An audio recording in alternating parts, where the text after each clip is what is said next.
ஆகாஷ்வாணி மாநில செய்திப் பிரிவு வழங்கும் செய்திச் சுடர். வணக்கம் நேயர்களே. இன்றைய செய்திச் சுடர் நிகழ்ச்சியில் மத்திய கூட்டுறவு அமைச்சகத்தின் திட்டங்கள் மற்றும் செயல்பாடுகள் குறித்து அந்த துறையின் கீழ் செயல்படும் நடேசன் கூட்டுறவு மேலாண்மை பயிற்சி நிறுவனத்தின் துணை இயக்குநர் திரு வெங்கடேஷ் மற்றும் அந்நிறுவனத்தின் விரிவுரையாளர் டாக்டர் ரகுபாலன் பங்கேற்ற நிகழ்ச்சியின் நிறைவு பாகத்தை கேட்கலாம். கூட்டுறவுத்துறை சார்ந்த சமீப கால அறிவிப்பா பார்த்த ஒரு விஷயம் பாரத் டாக்ஸி. அதை பத்தி சொல்லுங்க சார் வெங்கடேஷ் சார். பாரத் டாக்ஸிங்கிறது என்னன்னு பார்த்தீங்கன்னா, அதாவது நமக்கு வந்து இந்தியாவில் பார்த்தீங்கன்னா தனியார் துறையில் அந்த மாதிரி இருக்கு. ஸோ ஏன் இந்த மாதிரியே நம்மளும் கூட்டுறவுலையும் இந்த மாதிரி ஒரு கொண்டு வந்தா எப்படி இருக்கும்னு சொல்லிட்டு மத்திய அமைச்சர், பர்டிகுலர்லி நம்மளுடைய பிரதமரும் நம்மளுடைய கூட்டுறவு அமைச்சரும் அமித்ஷாவும் பார்த்தீங்கன்னா கூட்டுறவு மூலமாக ஒரு டாக்ஸி சர்வீசஸை ப்ரொவைட் பண்ணலான்னு சொல்லிட்டு இந்த ஒரு இதை பண்ணாங்க. அதாவது பிப்ரவரி 5ஆம் தேதி ஆரம்பிச்சிருக்காங்க. இப்போதைய நிலையை பார்த்தீங்கன்னா 1,00,000க்கும் மேற்பட்ட ஓட்டுநர்கள் அதில் வந்து மெம்பராக சேர்ந்திருக்காங்க. இது வந்து full and full Sahakar cooperative taxi லிமிடெட்ன்ற ஒரு நிறுவனம் ஏற்படுத்தி அதன் மூலமாக இந்த டாக்ஸி நிறுவனம் நடைமுறைக்கு கொண்டு வந்திருக்கிறார்கள். டிரைவர்ஸ்க்கு என்ன பெனிஃபிட் பார்த்தீங்கன்னா 0 கமிஷன். இதில் எதுவும் டிரைவர்ஸ் கமிஷன் இருக்காது. அதாவது இப்போதைக்கு அதெல்லாம் இல்லை. பட் சில காலங்களுக்கு எடுத்து பார்த்தீங்கன்னா அதை நடைமுறைப்படுத்துறதுக்கு சில செலவுகள்லாம் இருக்குது. அதுக்கு ஏதாவது தேவை, அதனால ஒரு 20% கமிஷன் வந்து வாங்குவாங்க. பட் அதுவும் பார்த்தீங்கன்னா அந்த டிரைவர்ஸ்க்கு தான் போகும். அதாவது இந்த நிறுவனம் வந்து ஒரு லாபத்தில் போச்சுன்னா லாபத்தில் வந்து அதில் வந்து டிரைவர்ஸ்க்கு பங்கு கொடுப்பாங்க. இதில் உறுப்பினர் ஆகிறதுக்கான அந்த வழிமுறைகள் என்ன சார்? மேலும் வந்து இதில் வந்து லாபம் எப்படி பிரிக்கப்படுது சார்? ஆக்சுவலாக ரொம்ப ஒரு மகிழ்ச்சியான ஒரு செய்தினே சொல்லலாம். இந்த திட்டம் அப்படிங்கிறது வந்தது.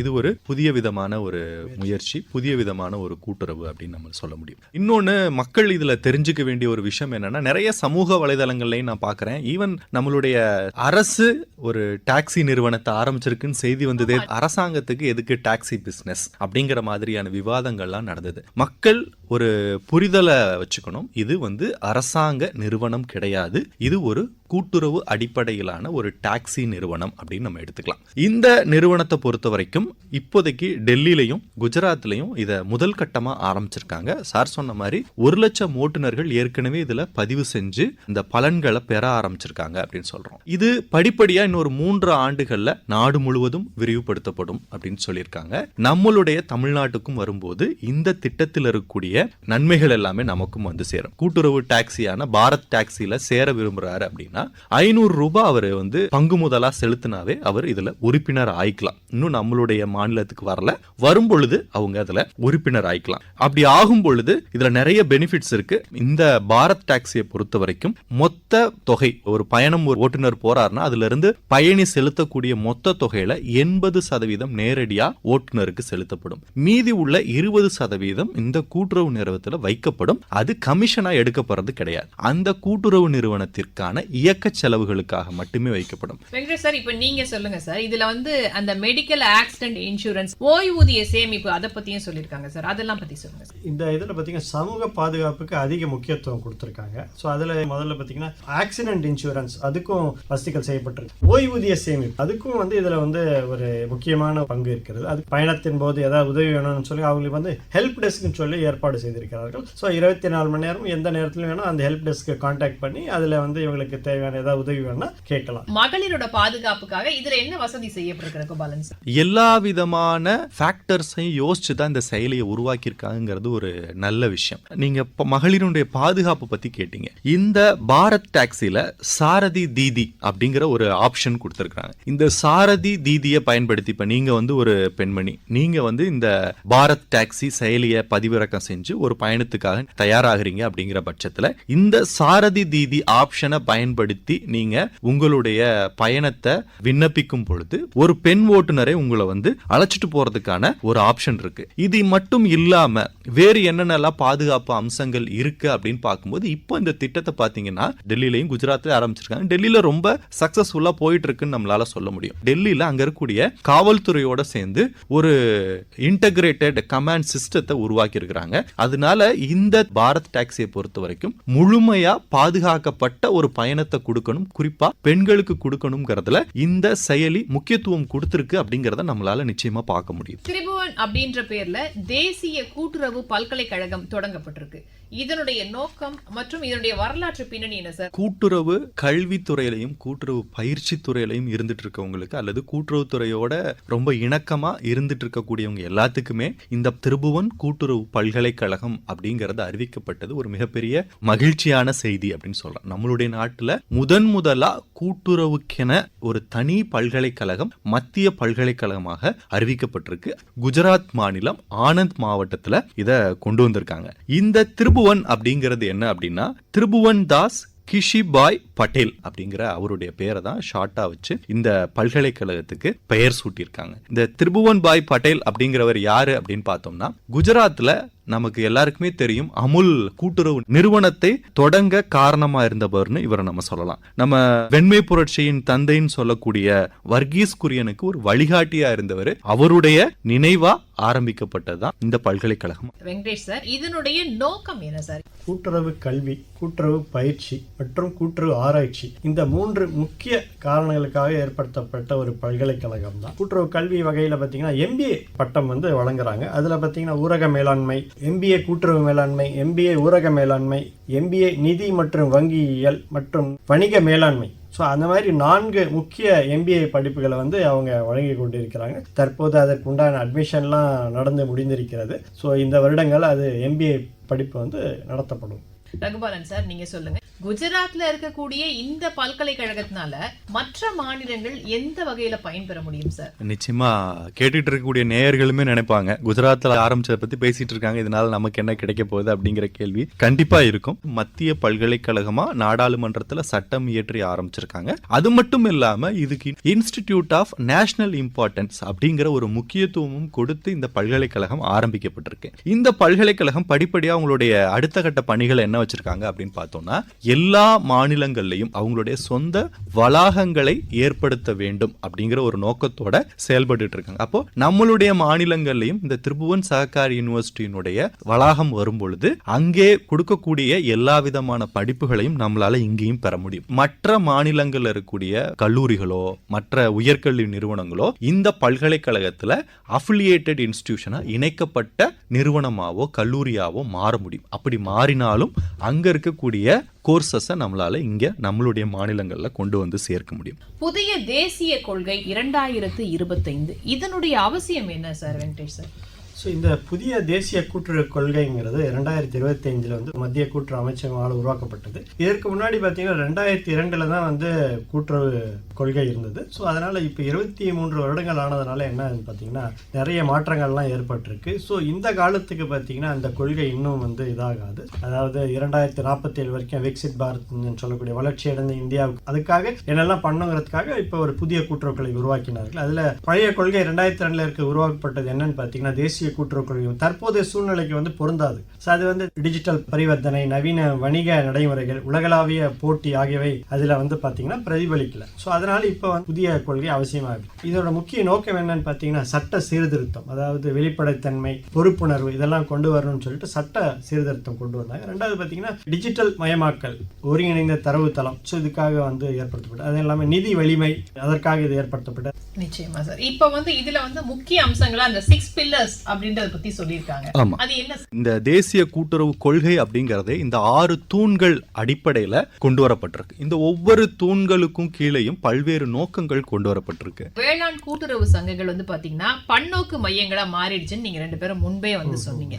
இதனுடைய செயல்பாடு தமிழகத்துல எப்படி இருக்கு சார்? தொடக்க வேளாண்மை கூட்டுறவு கடன் சங்கத்துல பாத்தீங்கன்னா உர விற்பனை செய்யறோம், கடன் வழங்குகிறோம், அதே மாதிரி டெபாசிட்ஸ் வாங்குறோம், LPG கேஸ் டிஸ்ட்ரிபியூஷன் பண்ணிட்டு இருக்கோம், அதே மாதிரி பெட்ரோல் பங்க் நடத்திட்டு இருக்கோம், கூட்டுறவு சூப்பர் மார்க்கெட்டும் நடத்திட்டு வந்துட்டு இருக்கு, கூட்டுறவு மெடிக்கல் ஷாப் நடத்துறாங்க. அதே மாதிரி பாத்தீங்கன்னா இப்ப ஜன் ஔஷதி கேந்திரம் சொல்லக்கூடிய ஜெனரிக் மெடிசன் விற்பனை, மக்கள் மருந்தகம், அது தமிழ்நாடு பத்தி பாத்தீங்கன்னா மக்கள் மருந்தகம், அதாவது 20 to 30% டிஸ்கவுண்ட் நம்மளுடைய இந்த மாதிரி மருந்தகத்துல வழங்கிட்டு வராங்க. இந்த மாதிரி தமிழ்நாடு பொறுத்த வரைக்கும் பாத்தீங்கன்னா எல்லா சேவைகளும் முன்னாடி இருந்தே சரி. அதே மாதிரி காமன் சர்வீஸ் சென்டர் அப்படின்னு சொல்லக்கூடிய பட்டா, சிட்டா, அடங்கல், ஸோ அந்த மாதிரி ஒரு உறுப்பினர் வந்து கேட்டார்னா அதையும் வழங்குறதுக்கு அந்த சொசைட்டியில் இந்த மாதிரி ஏற்பாடு செய்திருக்காங்க. அதாவது அரசு சேவைகளை வழங்குறதுக்கும் இதுல வந்து வாய்ப்பு வழிவகை இருக்கு, செய்து கொண்டிருக்கிறார்கள். இந்த திட்டத்தின்படி பார்த்தோம்னா நம்ம சொன்ன மாதிரி உரம் விற்பனை, விதை விற்பனை, பூச்சிக்கொல்லி மருந்துகள், சமையல் எரிவாயு விற்பனை, பெட்ரோல் பங்க் நடத்துறது, அதே மாதிரி FPOக்கள்னு சொல்லக்கூடிய விவசாய உற்பத்தியாளர் நிறுவனங்களை உருவாக்கி நடத்துறது, இந்த மாதிரி கிட்டத்தட்ட 25 விதமான தொழில்களை மேற்கண்ட 3 கூட்டுறவு சங்கங்களும் ஆரம்பித்து நடத்த முடியும். இதனால நடக்கூடிய பயன்கள் என்ன அப்படின்னு பார்க்கும்போது, கிராமங்கள்ல தான் இந்த கூட்டுறவு சங்கங்கள் இருக்கு, நம்ம சொன்ன இந்த 3 கூட்டுறவு சங்கங்கள் இருக்கு. அப்படிங்கிறப்போ இந்த சேவைகளை தேடி கிராமங்கள்ல வாழக்கூடிய மக்கள் நகரங்களுக்கு போக தேவை இருக்காது. கிராமங்கள்லயே அந்த வசதிகள் எல்லாமே அவங்களுக்கு போய் சேரணும் அப்படிங்கறதா இதனோட நோக்கம். ஒரு பக்கம் கூட்டுறவு சங்கம் அவங்க செஞ்சுக்கிட்டு இருக்கக்கூடிய ஒரு பிசினஸையே பண்ணிட்டு இருக்காம மற்ற வகை தொழில்களையும் செய்ய முடியும், அதனால அவங்க லாபம் ஈட்ட முடியும். ரெண்டாவது, அவங்க கொடுக்கக்கூடிய எல்லா சேவைகளும் அங்க இருக்கக்கூடிய ஊரக பகுதி மக்களுக்கு ஒரு பயனளிக்கக்கூடிய சேவைகளாகவே இருக்கும். இப்போ சமீபத்துல அறிவிக்கப்பட்ட மத்திய பட்ஜெட், அதுல கூட்டுறவு துறைக்கான நிதி ஒதுக்கீடு, அதை நீங்க எப்படி பார்க்கறீங்க வெங்கடேஷ் சார்? அதாவது கூட்டுறவு அமைப்புகளுக்கு பார்த்தீங்கன்னா பன்மடங்கு கட்டமைப்பு அது வந்து வழங்குறதுக்கு நிறைய அலோகேஷன்ஸ் சொல்லக்கூடிய பட்ஜெட் அலோகேஷன் பண்ணியிருக்காங்க. அதில் பார்த்தீங்கன்னா விவசாய கூட்டுறவு சங்கங்களுக்கு பார்த்தீங்கன்னா மற்றும் பால், விதைகள், உரங்கள், மார்க்கெட்டிங் சங்கங்களுக்கு முதலீடு மற்றும் புதுமை செய்ய ஊக்கமளிக்கப்பட்டு வருகிறது. அது வந்து இதில் இருக்குது. அதே மாதிரி சில வரி சலுகைகள் மற்றும் நிதி ஆதரவு வந்து இந்த பட்ஜெட்டில் இருக்குது. அது இல்லாமல் பார்த்தீங்கன்னா டிஜிட்டல் பரிமாற்றம், அதாவது ERP சிஸ்டம் சொல்லக்கூடிய இது. அதுக்கப்புறம் பார்த்தீங்கன்னா பெண்கள், இளைஞர்கள், சிறு விவசாயிகள் ஆகியோர் வந்து இதில் வந்து அதிகரிக்கிறதுக்கு நிறைய திட்டங்கள் கொண்டு வந்திருக்கிறார்கள். ரகுபாலன் சார், உங்களுடைய பார்வையில மத்திய பட்ஜெட்ல இந்த கூட்டுறவு துறைக்கான நிதி ஒதுக்கீட்டுல எதற்கெல்லாம் வந்து நிதி ஒதுக்கீடு செய்யப்பட்டது நீங்க வந்து ரொம்ப வரவேற்கக்கூடிய ஒரு விஷயமா பார்க்க? கூட்டுறவுத்துறையை பொறுத்த வரைக்கும் இந்த வருடம் பட்ஜெட்டை பொறுத்த வரைக்கும் 1744.74 கோடி ரூபாய் கொடுக்கப்பட்டிருக்கு. கடந்த ஆண்டை விட பார்த்தோம்னா 558 கோடி ரூபாய் இது அதிகமா நமக்கு கூட்டுறவுத்துறைக்கு கொடுத்திருக்காங்கிறதே ஒரு அடுத்த கட்ட வளர்ச்சிக்கான விஷயமா நம்மளால பார்க்க முடியும். கணினிமயமாக்கல் திட்டத்துக்கு பார்த்தோம்னா 364 கோடி ரூபாய் ஒதுக்கப்பட்டிருக்கு. நலிவடைந்திருக்கக்கூடிய கூட்டுறவு சர்க்கரை ஆலைகள், அவங்களால அடுத்து செயல்படுத்தவே முடியல அப்படிங்கிற மாதிரி லாஸ்ட்ல இருக்கக்கூடிய கூட்டுறவு சர்க்கரை ஆலைகள் இதுக்கப்புறம் திரும்ப மீண்டெழுந்து செயல்படுவதற்கு அது பயனளிக்கும். அதே மாதிரி பார்த்தோம்னா விவசாயிகளுக்கு சேர வேண்டிய நிலுவைத் தொகை நிறைய வந்து சேரல, செட்டில் பண்ணல அப்படிங்கறத நம்ம நிறைய செய்திகள்லையும் பார்க்க முடியும். அந்த மாதிரி நிலுவை இருக்கு அப்படின்னா இந்த 500 கோடி அப்படிங்கிறது விவசாயிகளுக்கு செட்டில்மெண்ட்டுக்கும் நிச்சயமா உதவும். அதே மாதிரி சார் பேசும்போது NCEL சொல்லக்கூடிய நேஷனல் கோஆபரேட்டிவ் எக்ஸ்போர்ட்ஸ் லிமிடெட் பத்தி சொன்னார். அந்த எக்ஸ்போர்ட்ஸ் லிமிடெடுக்காக பார்த்தோம் அப்படின்னா 450 கோடி அப்படிங்கறத கொண்டு வந்திருக்காங்க. இதன் மூலமா என்ன நடக்கும்? கிராமங்கள்ல இருக்கக்கூடிய விவசாயிகள் உற்பத்தி செய்யக்கூடிய விவசாய விளைபொருட்கள் அப்படிங்கிறது பல்வேறு கூட்டுறவு சங்கங்கள் மூலமாக கொள்முதல் செய்யப்பட்டு இந்த நேஷனல் கோஆபரேட்டிவ் எக்ஸ்போர்ட்ஸ் லிமிடெட் மூலமாக வெளிநாடுகளுக்கு ஏற்றுமதி செய்யப்படும். அதுக்கு அந்த 450 கோடிங்கிறது அவங்களுக்கு தேவையான உள்கட்டமைப்பு வசதிகளை ஏற்படுத்துவதற்கு நிச்சயமா உதவிகரமா இருக்கும். அதே மாதிரி கூட்டுறவு கல்வி மற்றும் பயிற்சி, நம்ம திருபுவன் கூட்டுறவு பல்கலைக்கழகத்தை பத்தி பேசணும். அந்த பல்கலைக்கழகத்திற்காக 300 கோடி ஒதுக்கப்பட்டிருக்குங்கிறது அந்த பல்கலைக்கழகம் தொடர்ந்து அடுத்தடுத்த கட்டங்கள்ல அவங்களுடைய கட்டமைப்புகளை ஏற்படுத்தும், அவங்களுடைய கல்வி சேவைகளை மற்ற இடங்களுக்கும் விரிவுபடுத்துவதற்கும் இந்த பட்ஜெட் அப்படிங்கிறது நிச்சயம் உறுதுணையா இருக்கும்னு சொல்லும். ஒட்டுமொத்தமா பார்க்கும்போது இந்த ஆண்டு பட்ஜெட் அப்படிங்கிறது கோஆபரேட்டிவ்ஸ் அடுத்த கட்டத்துக்கு கொண்டு போறதுக்கான ஒரு growth என்ஜினா இருக்குங்கிறத நிச்சயமா நம்மளால சொல்ல முடியும். நிச்சயமா சார். அதாவது நம்ம எல்லாருடைய ஆசையும் கனவும், நம்ம அரசனுடைய நோக்கம் என்ன அப்படின்னா வளர்ச்சியடைந்த இந்தியா 2047க்குள்ள நம்ம வளர்ச்சியடைந்த இந்தியா அப்படின்ற ஒரு இலக்கு. அந்த இலக்குக்கு வந்து பார்த்தீங்கன்னா எல்லா துறைகளும் ஒருங்கிணைந்து செயல்பட்டாதான் வந்து அந்த இலக்கை நம்ம வந்து அடைய முடியும். ஏற்கனவே உலக அளவில் வந்து 4வது பெரிய பொருளாதாரமாக நம்ம இருக்கோம். அடுத்து 3வது இடத்தை நோக்கி பயணிச்சுட்டு இருக்கோம். இது எல்லாத்துக்குமே வந்து பார்த்தீங்கன்னா பொருளாதார வளர்ச்சி அப்படின்றது ரொம்ப முக்கியம். அந்த வளர்ச்சியில் கூட்டுறவுத்துறை எவ்வளோ முக்கிய பங்கு வகிக்குது அப்படிங்கிறத நீங்கள் சொன்னதுலேருந்து புரிந்து கொள்ள முடியுது. இன்னொன்று என்ன அப்படின்னா, இத்தனை நாட்களும் கூட்டுறவு சங்கங்களுடைய செயல்பாடு அப்படின்றது பெரிய அளவில் தெரியாமல் இருந்துச்சு. ஆனால் இன்னைக்கு நீங்கள் 2 பேரும் சொன்ன தகவல்கள் இருந்து ஒரு பெரிய ஒரு செயல்பாட்டை வந்து இவங்க வந்து சத்தம் இல்லாமல் செய்து கொண்டிருக்கிறாங்க அப்படின்ற ஒரு ஆச்சரியமும் கூட ஏற்படுது.